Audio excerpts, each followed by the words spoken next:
Scroll చేయడం ఆపేసి నా మాట వినండి. ప్రతి ఒక్కరి ముందు మంచోడిగా ఉండడం అవసరం లేదు.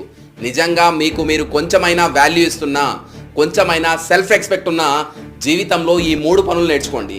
లైఫ్లో చాలా ముందుకెళ్తారు. లేని దానికి కాని దానికి సారీ చెప్పడం మానేయండి. ఈ వర్డ్ని మాటి మాటికి యూజ్ చేయడం వల్ల ఆ పదానికి వాల్యూ ఉండదు, ఆ పదం వాడే మీకు వాల్యూ ఉండదు. నో అని చెప్పడం నేర్చుకోండి. ఏదైనా పని చేయడంలో కానీ, లేదా ఏదైనా ప్లేస్కి వెళ్ళడంలో కానీ, లేదా ఎవరితో అయినా మాట్లాడే విషయంలో కానీ మీకు ఇష్టం లేకపోతే మొహం మీదే నో అని చెప్పేయండి. ఎదుటి వాళ్లకు ఏమనిపించినా మీకు కంఫర్ట్గా లేకపోతే నో మీన్స్ నో. ఇక్కడ మీకు మీ టైంకు వాల్యూ ఇస్తున్నారంతే. ఎవరైనా ఏదైనా రిక్వెస్ట్ చేసినా లేదా హెల్ప్ అడిగినా వెంటనే ఎస్ చెప్పేయకండి. కొంచెం ఆలోచించే టైం ఇవ్వమని అడగండి.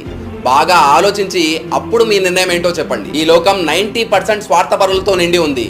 ఆచార్య చాణక్య ఏమంటారంటే, ఇక్కడ వంకర్లు లేని చెట్లని ముందుగా నరుకుతారు, వంకర్లు ఉన్న చెట్లని